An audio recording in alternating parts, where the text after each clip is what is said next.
is to show you that site I showed you the other day. This is that periodic table that actually you can get on your phone, your smartphones. You can also get this, it's just do it off the computer. I found it by typing in just WebP table. It's interactive, so it comes up, I know it's Wikipedia, but Wikipedia can be a good thing, right? But across the top, if you click on isotopes, it looks like this. And then, for instance, if we want to see the isotopic forms of bromine, we click on bromine. Oh, it did this to me in my office. It did it right before. You are evil. Oh, okay. Well, maybe they only have, I don't think they have only one isotopic form. But finally, when I picked on chromium, notice that actually we have all these different isotopic forms of chromium. Now, not all of them necessarily naturally occur because some of them are very unstable, and but you can make all of these different isotopic forms. If you click on one, I think you can pick, yeah, for instance, we're going to talk about how this works. But if we just kind of pick on that, do you guys see the 24? Actually, as it turns out, 24 is the atomic number for chromium. And then hopefully you guys can maybe see that 49. 49 is the mass number. So 49 is the protons, which is 24, plus the number of neutrons. So we can actually find neutrons. We're going to do an example of that by just subtracting the little one from the big one to knock out neutrons. Okay? So I think that's pretty cool. All right. Back to the PowerPoint.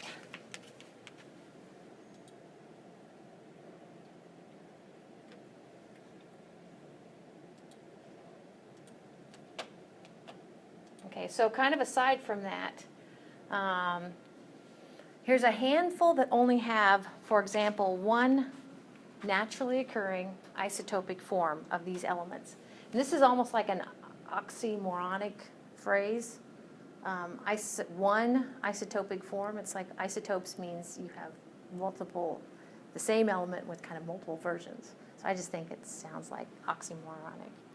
These have two solid forms of the element that occur, two naturally occurring isotopic forms, and these have three or more. Okay, and of course, we can even have more elaborate situations with the elements. So just like you saw a minute ago with chromium, okay, we had kind of the number 24, the atomic number was given there, and also the mass number was given. Okay. So also we need to be able to say which isotopic form an element is. We can do that. But honestly, you don't have to say the number of protons, because if you say which element it is, you know in stone the number of protons. You just have to somehow say the number of neutrons. And what we generally do is say what is the mass number, which is protons plus neutrons.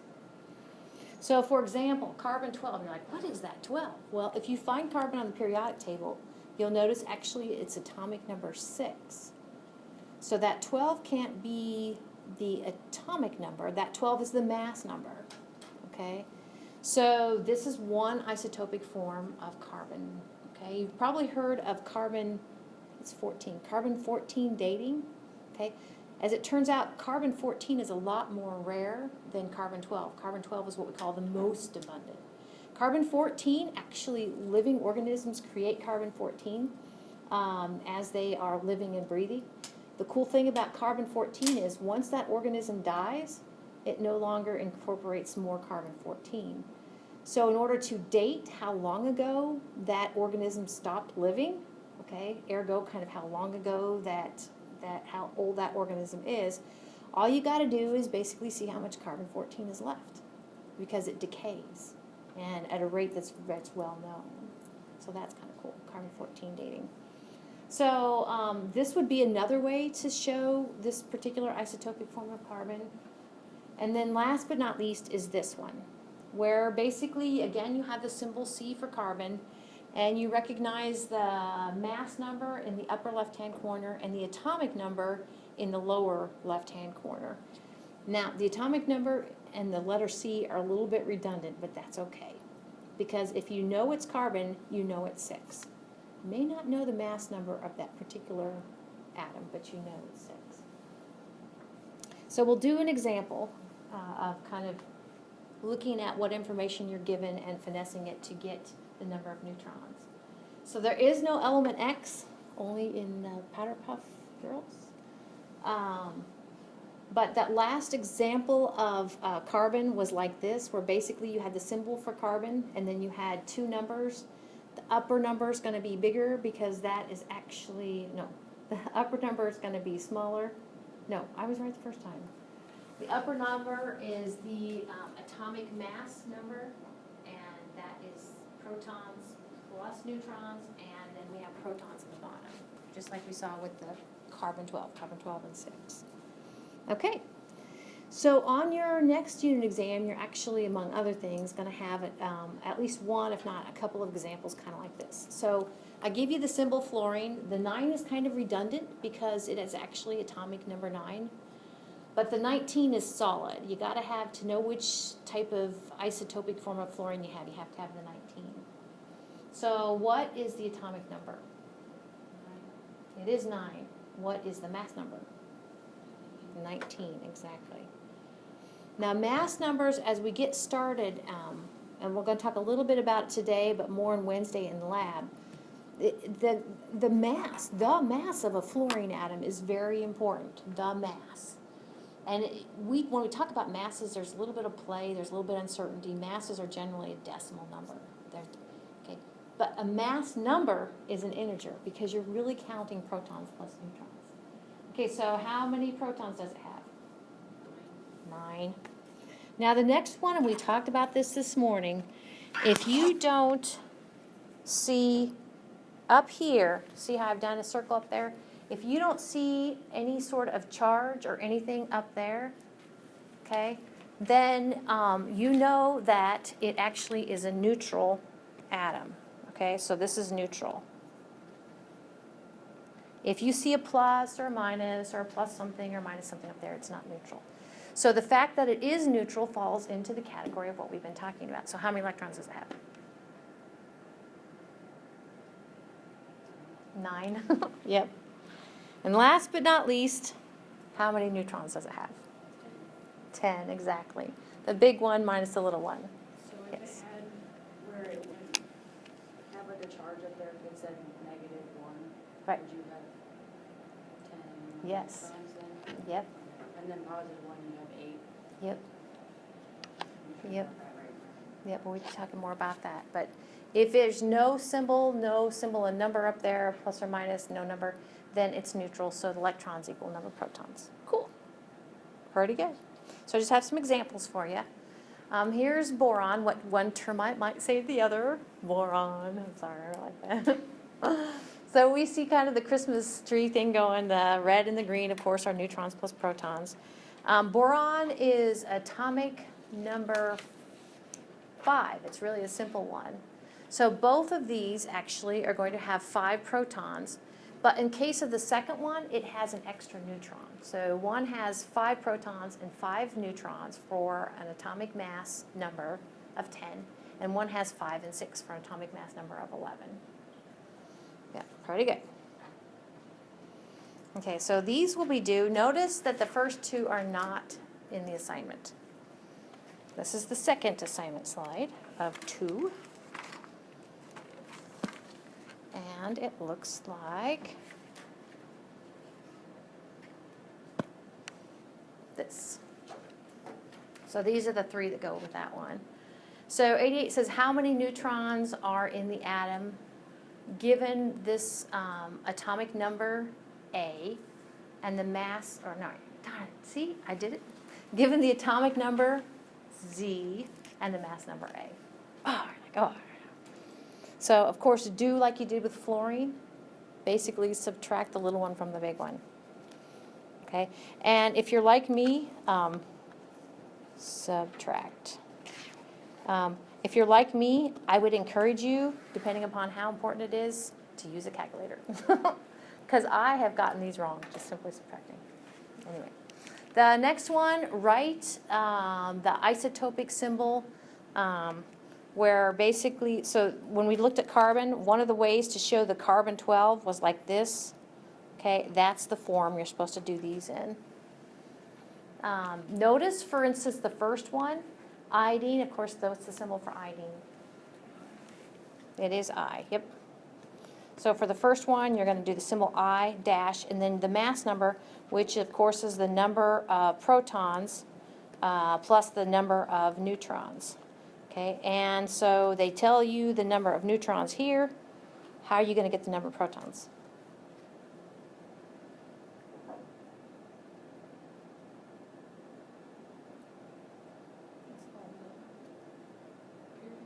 Mm-hmm. Yep, it's on the periodic table, exactly. So this is on P table. The periodic table is your friend. Go ahead and stick one under your pillow now. Okay, exactly. Oh, not too bad. And then the last one, again, when we pick on carbon, we said you could go ahead and put the mass number here and the atomic number here. Okay, so you're supposed to go ahead. For instance, this is uranium.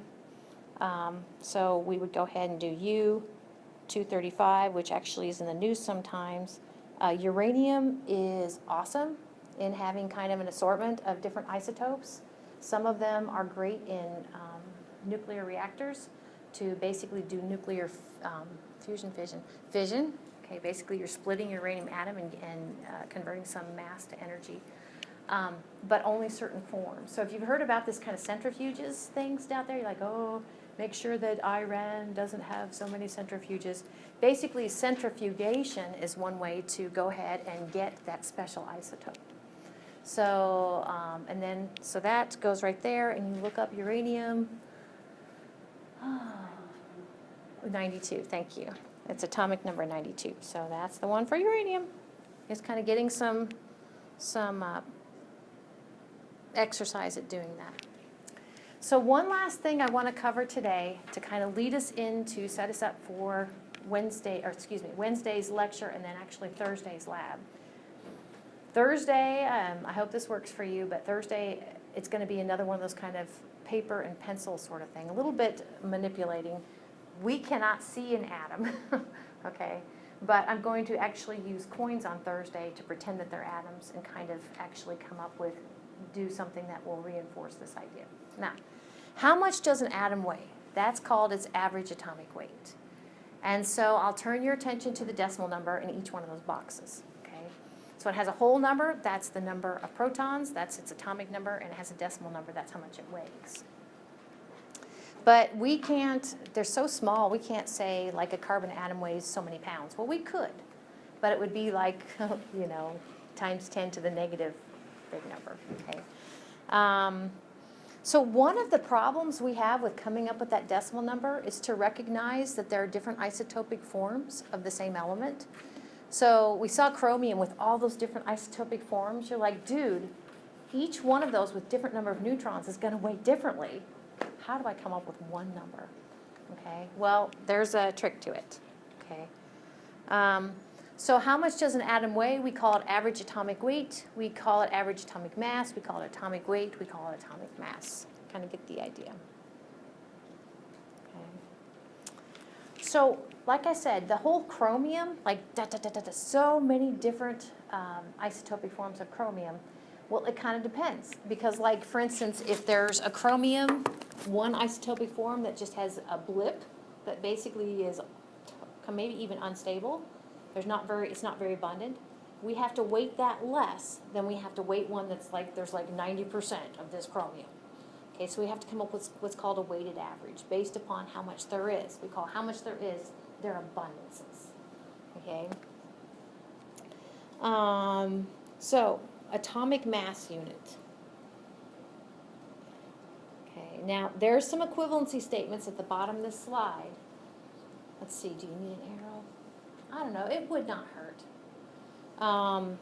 Actually, in Wednesday's lecture, we're going to get to what we call Avogadro's number. And some of you, I know, have had chemistry, and you might recognize, to me, if you only have to memorize one of those equivalencies between a gram and atomic mass unit, the bottom one would do you. 1 gram, which is really pretty heavy on the size of what an atom weighs, is equal to 6.022 times 10 to the 23rd AMUs. Okay? And like I said, some of you might recognize, I call it affectionately the A number, Avogadro's number. Okay. Alternatively, if you go ahead and actually, if you take what we call the inverse of 6.022 times 10 to the 23rd, if you take 1 divided by Avogadro's number, you'll go ahead and get this number right here, 1.661 times 10 to the negative 24. So that's the fraction of a gram that is equal to a mass we call an AMU. Okay. So let's look at a decimal number. Let's pick on carbon. So we find carbon on the periodic table. We pick on it a lot. It's really important to life. So carbon is atomic number 6. It has 6 protons. Now I hesitate to show you this little trick, but okay, so it has 6 of these.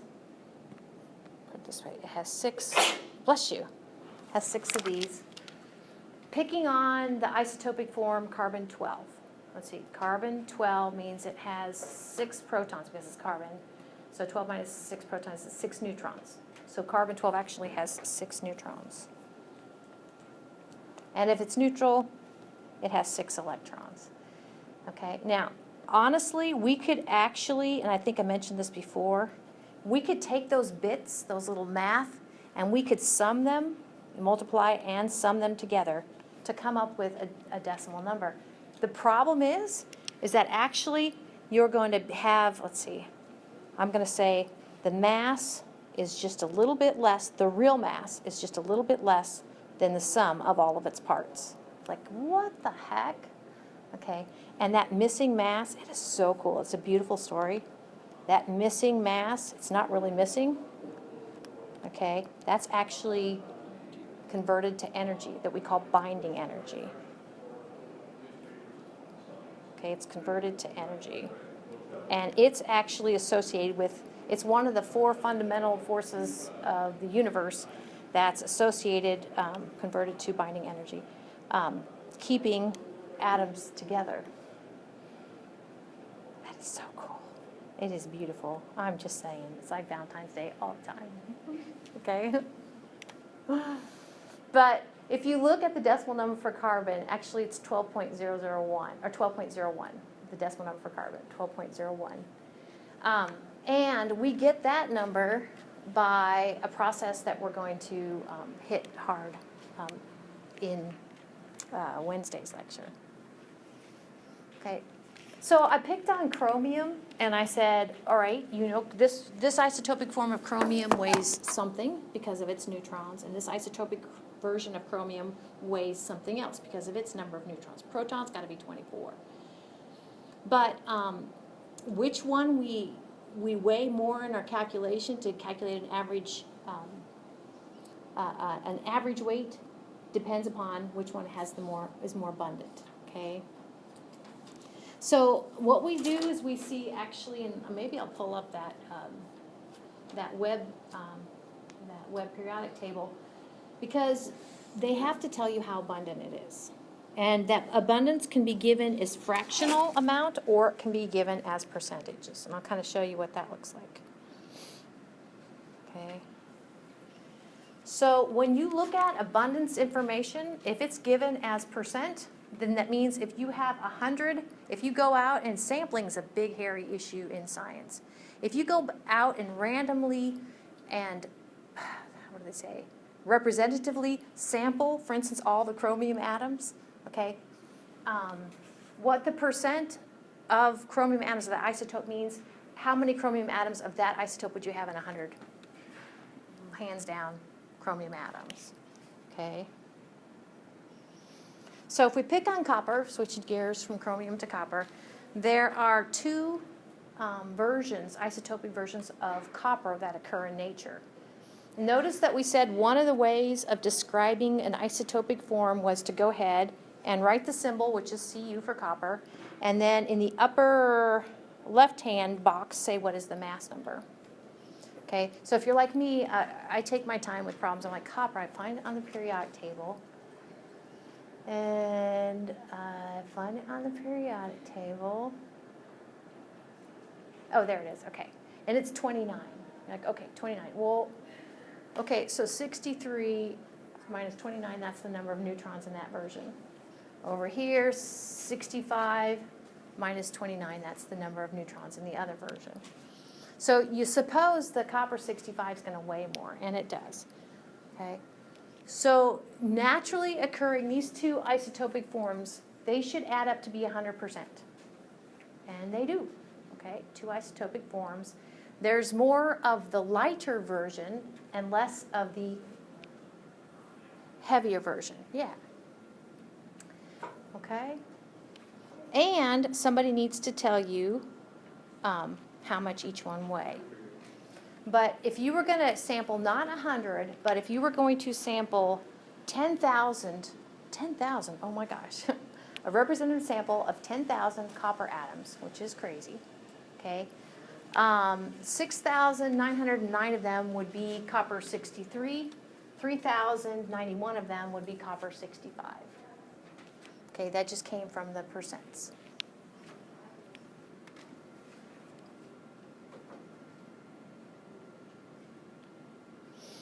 Okay, here's neon. We'll pick on neon for a minute.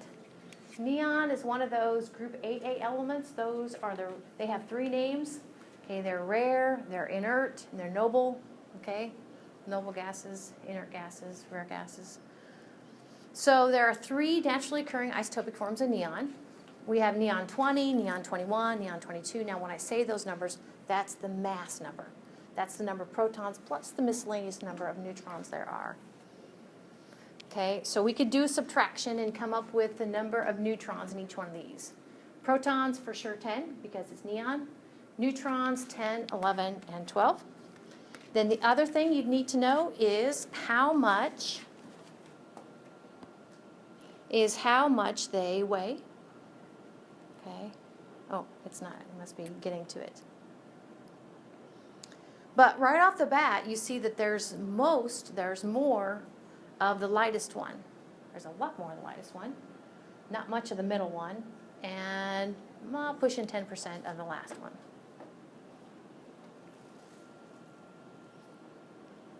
Okay. Hydrogen. Actually, there are two naturally occurring isotopic forms of hydrogen. Hydrogen's so special that actually we go ahead and give special names for their isotopic forms. We have regular hydrogen, which actually has a mass number of 1. That is so bizarre if you're like me. Okay, so hydrogen has a mass number of 1. Mass number is the number of protons plus the number of neutrons. Hydrogen always will have 1 proton. Okay, so does this make sense that there's 0 neutrons here? And there's 1 neutron here and 2 neutrons here. Isn't that cool? Okay, so anyway. The decimal number for hydrogen, when we get going, I'm going to tell you that hydrogen, anything that's light like hydrogen, you're probably going to have to go 3 decimals. Okay, so if we truncate it right here, that's your 3 decimals. So actually we're going to say how much does it weigh, and we're going to go with 1.008 AMUs. That's how much it weighs. So not so surprising, this column right here, how much does an atom of each one of those isotopic forms weigh? Well, duh, when you add more neutrons, it gets heavier. So the lightest one weighs almost 1.008 AMUs. We call this one right here, and I think it's at the bottom, we call this deuterium. Okay, the hydrogen 2. Hydrogen 3 we call tritium. Okay, unstable. So I bet you guys buy this. When we look at their abundance, oh my gosh, this is a crazy example of the first isotopic form is so much more abundant than the second isotopic form. when we do a calculation in Wednesday's lecture, we're going to see that actually the weight over here is very, very similar to this first one. Why? Because it's like the most abundant. And that's kind of how that whole thing works.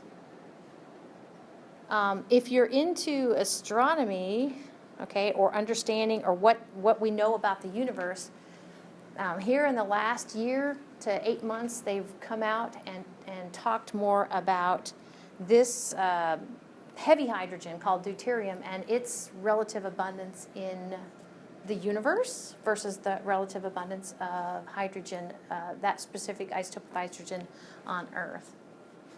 So anyway, that's hydrogen. Not all elements, when they have different isotopic forms, have fancy names like deuterium and tritium.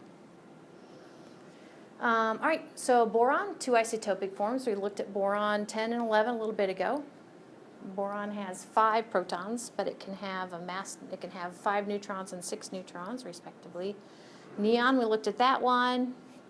And then here we have magnesium with 2 isotopic forms. In each one of these cases, you're on the right track if you figure, we go over to that last column, you're like, these ought to add up to be equal to 100%. You are totally right. Okay, that is how that works. Now, reasons why they wouldn't add up to be 100%, probably kind of something elusive kind of behind the scenes. But you're in good shape with that.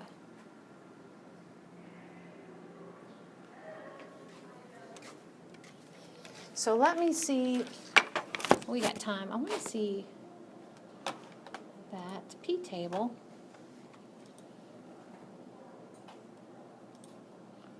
Let's see.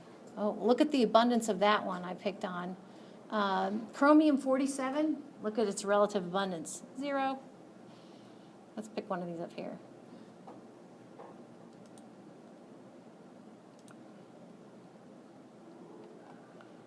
Oh, there we go. We're finally hitting something. So I'm just kind of scanning down.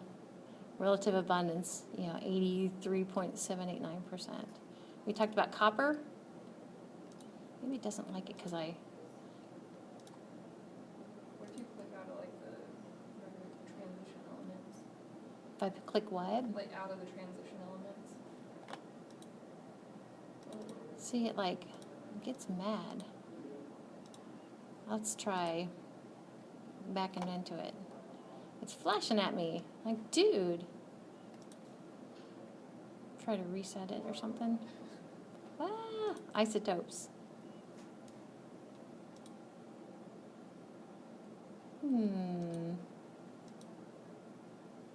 Oh, there goes one. Nitrogen. So, relative abundance 0, 99 point, yeah. So, that's cool.